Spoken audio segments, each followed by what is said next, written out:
Bonjour à tous, j'espère que vous allez excellemment bien. Aujourd'hui, on va faire le débrief de ce Dakar 2021. On avait déjà fait l'analyse de la première semaine, là on va faire l'analyse de la course au global. On va analyser le classement des différentes catégories. Je vais aussi critiquer un petit peu la course. N'hésitez pas déjà à vous abonner, je sais qu'il y a pas mal de gens qui ont rejoint la chaîne ces dernières semaines. On est plutôt content, mais augmentons encore la visibilité de la chaîne pour que d'autres gens puissent s'abonner et voir les vidéos encore plus. Du côté donc de ce Dakar 2021, j'ai trouvé cette deuxième semaine pas extrêmement difficile. Alors déjà l'étape marathon au final n'a pas changé grand-chose au classement, ce qui est un petit peu triste. Les deux étapes, les deux étapes qui comportaient l'étape marathon, c'est-à-dire l'étape où au milieu vous n'avez pas d'assistance, au final, bon, à part Toby Price qui a dû faire avec un pneu arrière un petit peu endommagé et Loeb qui a abandonné ce jour-là, sinon il ne s'est pas passé grand-chose. Manque de difficultés techniques en fait. La navigation était difficile cette année, elle est restée difficile dans cette deuxième semaine. Ça c'est clair et net et je pense que c'est quelque chose sur lequel il faut il faut continuer à aller dans ce sens-là pour les années suivantes. Mais ça a été compliqué, je trouve, au niveau des difficultés. Il n'y a pas eu assez de dunes. On n'a pas eu d'étape où il y avait vraiment de la dune. La dune, on bouffait du sable. Et ce qui fait que, bon, on a des abandons, mais on a beaucoup d'abandons sur problème mécanique. On a des abandons sur chute. Il y a eu beaucoup de chutes, mais peut-être qu'on a des abandons sur chute parce que les pilotes ont un peu trop attaqué, parce que le terrain était un peu trop facile. Quand le terrain est un peu trop facile, on a l'impression comme ça qu'on peut aller très très vite, et c'est presque là où il y a le plus de risques dans ce genre de situation, parce qu'une chute à haute vitesse, forcément c'est une chute qui a des conséquences lourdes au niveau physique, et voilà, et ça a été le cas pour un des concurrents qui est décédé.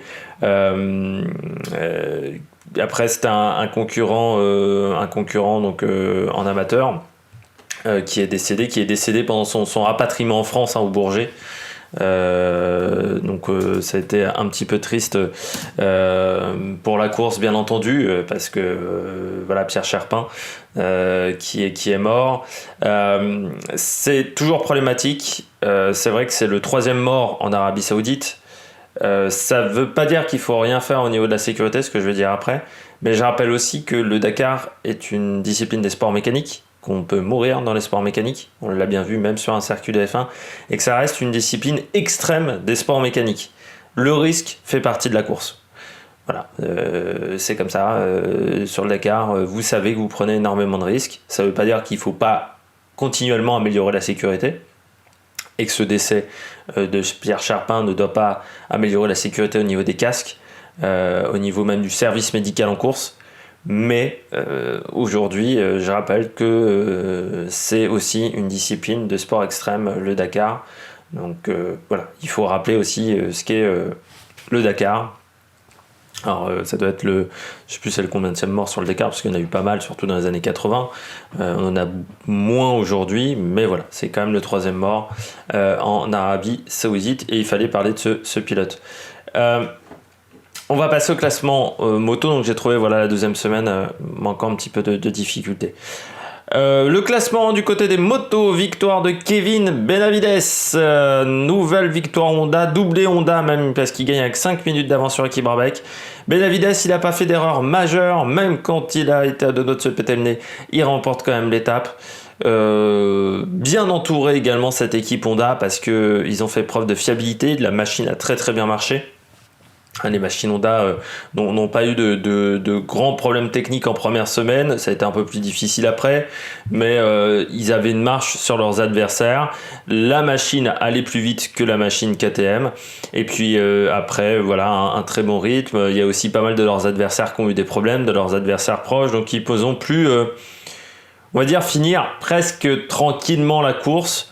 Et voilà, ils ont fait vraiment un très très bon rallye. Surtout Benavides, c'est la victoire d'un pilote qui a fait son petit nid. Au départ, c'était pas forcément celui qu'on attendait le plus, Benavides en Amérique du Sud. Bon voilà, c'est un concurrent qui est depuis longtemps chez Honda, qui est un concurrent quand même de talent, mais c'était pas le pilote sur lequel on comptait le plus. On comptait sur Paulo Gonçalves, bien entendu, sur Johan Barreda en Amérique du Sud, mais pas forcément sur Kevin Benavides. Il s'est imposé au fur et à mesure du temps, en fait. Voilà, ça a été un pilote qui doit être qui a pas fait beaucoup de Dakar, même. Je regardais depuis 2016. Il avait fini 4e de son premier Dakar, et ensuite il a été performant après, mais c'est pas forcément le mec sur lequel on attendait le plus. Même encore cette année, on sait que c'est un très bon pilote. Est-ce que c'était favori? Peut-être pas forcément à la succession de Ricky Brabec. Bon, Ricky Brabec, il finit deuxième. Très grosse deuxième semaine de Ricky Brabec en moto. C'est dommage, c'est la première semaine. Il a perdu beaucoup trop de temps sur cette première semaine avec des erreurs de navigation, pas mal d'erreurs de navigation. Et au final, les 5 minutes, il les perd quasiment sur les 3 premières journées, quoi. La première journée, je sais même pas s'il est pas déjà à 5 minutes du leader, du général à ce moment-là. Il a perdu beaucoup de temps sur les 2-3 premiers jours, il a eu du mal à se mettre dans le rythme. Ensuite, il a été très fort, il a fait une très bonne deuxième semaine, mais ça n'a pas suffi pour Ricky Brabec, mais encore un bon Dakar. Et c'est rare de réussir à enchaîner 2 très bonnes performances 2 années d'affilée. C'est pas forcément la discipline où c'est le plus facile de faire ça. Sunderland, 3e, encore un podium sur Sam Sunderland. Il faut savoir que lorsqu'il finit, Sam Sunderland, il est sur le podium. Donc belle performance. Il finit 3e à 15 minutes 57. Donc il était un petit peu dans un deuxième peloton. C'est le premier pilote KTM. KTM, ça a été compliqué cette année. Manque de fiabilité déjà sur certaines machines avec les problèmes de Matthias Wagner qui finit 9e quand même du classement général malgré avoir perdu beaucoup de temps dès la première étape. Ou la deuxième, j'ai un doute. Non, c'était la première. Mais ça a été compliqué pour les machines KTM en manque de rythme. Des pilotes qui ont fait des erreurs comme Toby Price, mais qui étaient obligés d'attaquer énormément pour aller chercher les pilotes de tête. Donc voilà, c'est un petit peu dommageable du côté de KTM. Sunderland sauve pas vraiment quand même l'affaire parce qu'il voulait regagner KTM.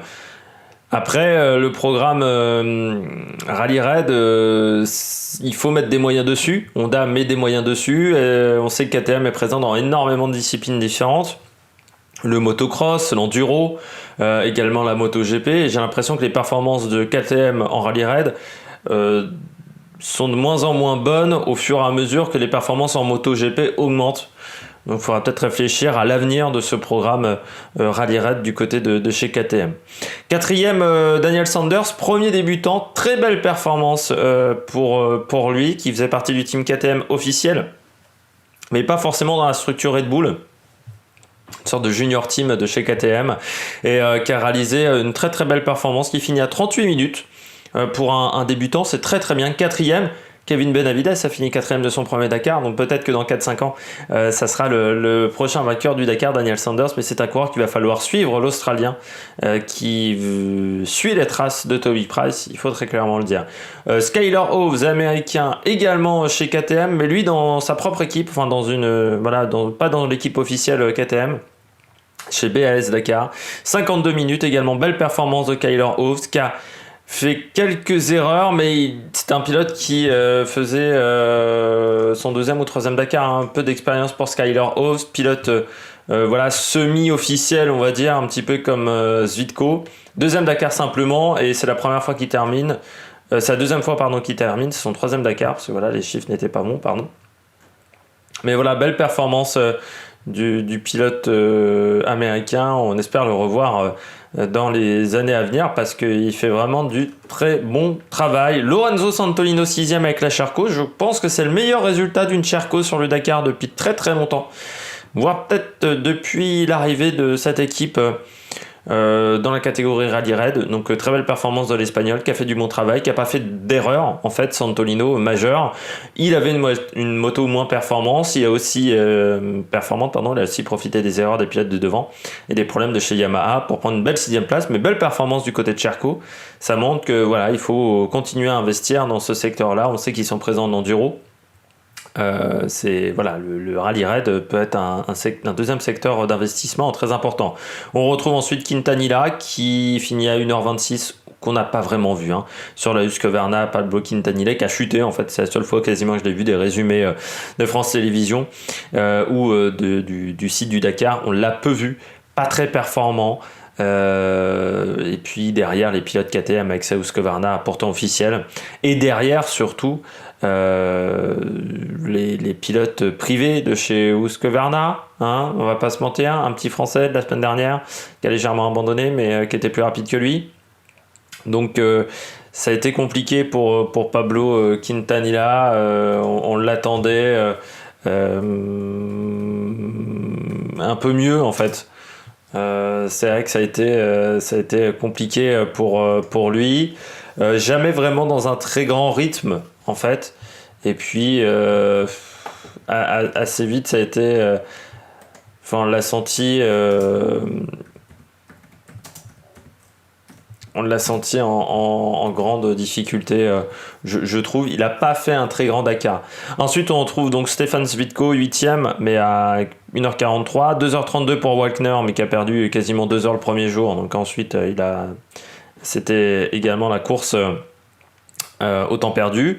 17ème place pour la Yasens sur première féminine sur sa KTM. Et la première héros, c'est Joaquim Rodriguez, sur la première moto indienne à 3h, 11e. Donc voilà, une course, on va dire, plutôt intéressante pour eux. Le premier français, c'est Camille Chapelière, débutant, qui finit quand même 22e, Camille Chapelière. Dakar compliqué pour les Français, Camille Chapelière, qui, on rappelle, fait le championnat des sables normalement avec une KTM, qui est pilote officiel KTM dans le championnat des sables, donc avec l'Enduropal du Touquet, la course à Berck, enfin voilà, vous voyez un petit peu les courses qui sont diffusées sur la chaîne Équipe, donc qui ressemblent un petit peu à de l'enduro, on va dire, sur des épreuves de 3 heures. Il a eu un début de Dakar compliqué, il finit plutôt bien. Donc voilà, c'est intéressant de le voir à ce niveau-là, peut-être également une nouvelle recrue pour KTM. Deuxième pilote français, c'est Benjamin Mélot. Ça va me permettre de parler des Malmoto qui finit 25e. Troisième dans la catégorie des Malmoto derrière Arunas Gelazninkas et Emmanuel Guienes, roumain, qui est un concurrent d'expérience. Donc voilà, il finit derrière ces deux autres pilotes. Malmoto, c'est toujours important de finir. C'est quand même le pire truc au monde, la Malmoto. Donc c'est pas forcément facile. Voilà pour le classement des Français. Alors du côté des Français, bien entendu, dessous le trait, dommage, ça chute parce qu'il était bien parti. Du côté de Van Beveren, jamais vraiment dans le rythme. Il abandonne lors de la dernière étape, problème moteur en plus. Aucune Yamaha officielle à l'arrivée. Il va peut-être falloir se poser des questions du côté de Yamaha. En quad, on va aller assez rapidement, cette catégorie qui a été totalement délaissée par beaucoup de concurrents. Ils sont 11 seulement à l'arrivée, mais ils n'étaient pas beaucoup au départ. Et c'est Andouillard qui s'impose devant Enrico et Copetti. C'est quasiment un podium 100% sud-américain parce que Copetti, comme le disait le commentateur du Dakar, roule avec un permis américain, mais en fait, au final, est sud-américain. Premier français, Romain Dutu, 6e, et le seul français dans cette catégorie à avoir fini. On passe au classement auto. Classement auto avec la 14e victoire de Stefan Peter Hansel. Pas grand chose à dire, il a été assez intouchable. Lors de la deuxième semaine, il y a une étape, je ne sais plus si c'était la 9 ou la 10, où il prend 12 minutes à tout le monde. Et là, tu vois le maître. Dès que c'est difficile, Peter Hansel, il est devant quand même. Alors cette année, c'était un peu plus difficile que les années précédentes. Ça manquait encore un petit peu de difficulté, mais il aime les Dakar difficiles. Il s'en est jamais caché. Première victoire de son copilote Édouard Boulanger. C'était leur première collaboration ensemble sur le Dakar. Et quand il a un bon copilote et qu'il a pu travailler avec, il fait des sacrées performances. Il a très peu crevé. Il n'a pas fait d'erreur en fait de tout le Dakar. Il a rarement ouvert la piste, et ce qui était intelligent vu que la navigation était compliquée. Et ça a été, je pense, sa belle idée de ne pas ouvrir tout le temps le Dakar, de ne pas attaquer comme un demeuré. D'attaquer à tout va, ce qu'a pu faire Nasser Al-Attiyah quand vous n'avez pas une voiture un véhicule au-dessus de vos concurrents, il ne faut pas faire ça. Honda a pu le faire par exemple en moto, et on voit qu'ils gagnent avec peu d'avance, alors que leur machine était vraiment plus performante. Ils ont fait le spectacle, ce qui était très intéressant aussi. Mais quand vous n'avez pas de voiture forcément au-dessus du lot, il ne faut pas prendre de risques, il faut suivre les autres. Deuxième, donc Nasser Al-Attiyah qui s'est plaint des crevaisons. Stéphane Peterhansel qui a dit que c'était une pleureuse. Alors moi je me souviens d'un Peterhansel qui il y a une dizaine d'années avait dit la même chose sur un Dakar en Amérique du Sud quand il roulait chez BMW face à Nasser Al-Attiyah à l'époque déjà. C'était plein des crevaisons. C'est vrai qu'aujourd'hui le règlement n'est pas égal entre les buggy et les 4 roues motrices parce que les pneus sont les mêmes alors qu'une 4 roues motrice va forcément user beaucoup plus ses pneus avant qu'un buggy. Et parce que les pneus avant reçoivent de la puissance du moteur plus les contraintes liées au changement de direction, donc forcément les pneus avant sont plus sensibles aux crevaisons sur une 4 roues motrices. C'est vrai qu'il faudrait un règlement en termes de pneus, peut-être pas avoir les mêmes pneus entre les 4 roues motrices et les 2 roues motrices, mais bon, c'est que c'est pas forcément l'avenir de ASO d'emmener des 4 roues motrices dans les années à venir, ce qui je pense est une erreur. Car la Toyota, je pense, fait beaucoup plus vendre de Hilux que la Mini. Le Buggy Mini fait vendre de Mini Cooper à BMW. Je rappelle que le groupe BMW Mini appartient au groupe BMW. Troisième, Carlos Sainz à 1 heure. Il a été plutôt rapide, Carlos. Il a eu des problèmes de navigation avec Lucas Cruz. Ça a été très compliqué pour Lucas Cruz en navigation sur ce Dakar. Il a perdu quasiment plus de 40 minutes sur des erreurs de navigation. Sinon, il serait quasiment au niveau de Nasser Al-Attiyah. Donc bon Dakar de la part de Carlos Cruz. Prigonski, 4e avec Timo Gottschalk qui a été copilote à une époque de Jutta Kleinschmidt. Donc ça reste un beau copilote de talent. Premier privé. 5e Nani Roma avec Alexandre Enoch qui était son copilote de fortune, on va dire, dans le team Bahreïn X-Red, donc on rappelle le team ProDrive. Belle performance de la part de Nani Roma qui a été plus rapide que Sébastien Loeb, qui a fait du bon travail. ProDrive aussi a fait du bon travail parce que réussir à être à l'arrivée avec une voiture qui n'a pas été vraiment déverminée, c'est un petit peu compliqué. Et surtout du côté de Nani Roma, vraiment un très bon travail en termes de pilotage. 5e Vasiliev, 7e Khalid Al-Qassimi avec les anciens buggy Peugeot. Giniel de Villiers, 8e qui a encore fini le facteur ou le porteur d'eau de luxe, on va dire, de Nasser Al-Attiyah, a fait du bon travail. Et puis on retrouve Martin Prokop et Cyril Després, 10e, avec un Mike Horn qui a fait du très très bon travail en deuxième semaine. Et un Cyril Després qui a plutôt été très rapide en deuxième semaine. 11e Christian Lavie et Jean-Pierre Garcien. Là aussi, belle performance. Et du côté de Sébastien Loeb, j'avais déjà dit que il a manqué de rythme, beaucoup trop énervé à certains moments, donc parfois il m'a un petit peu énervé. Du côté des SSV, si ça s'affiche, oui, et bien au final c'est Chaleco Lopez qui a remporté un deuxième Dakar d'affilée. Et pourtant, il a eu des problèmes mécaniques, mais il a été plus rapide que ses adversaires. Triplé Can-Am quand même dans cette catégorie, donc ça montre la supériorité des machines canadiennes avec Austin Jones devant Aaron Domzala. Voilà, des très très belles voitures. Le petit frère de Nasser Al-Attiyah, Khalifa Al-Attiyah, finit 9e. Et Eric Abel et Christian Manez, premier français, 10e. Juste derrière, du côté des camions, Kamaz a totalement dominé la course. Il n'y a pas eu vraiment d'adversité. Tatra derrière, comme Maz qui a eu pas mal de problèmes techniques. Et au final, ça fait une victoire assez tranquille de Sotnikov devant Shibalov et Mardeev. On retrouve 4e Martin Machik sur Iveco, 5e Alex Lauprez sur Tatra, Vandenbrick sur Renault, 8e Casale 9e sur Tatra comme Martin Solstice. Ça manque aussi un petit peu d'adversité pour Kamaz dans cette catégorie. Ça serait bien que des concurrents supplémentaires reviennent comme Gérard Deroy ou que des concurrents supplémentaires arrivent dans cette catégorie, parce que c'est un petit peu triste de voir Kamaz dominer. Là cette année ça a quand même été extrêmement facile pour Kamaz, donc avec un triplé russe également du côté des pilotes. Et puis je finis avec la catégorie classique. Je viens de voir que ça a coupé, donc je pense que vous allez avoir un petit problème de son et je m'en excuse.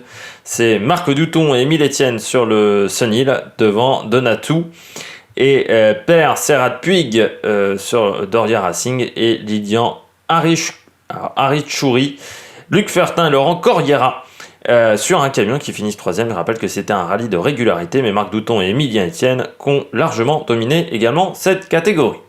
J'espère que vous avez aimé cette vidéo. Si vous avez aimé cette vidéo, n'hésitez pas à réagir dans les commentaires, n'hésitez pas à vous abonner à la chaîne, à mettre la petite cloche, comme ça vous êtes au courant des dernières vidéos qui sont sur la chaîne.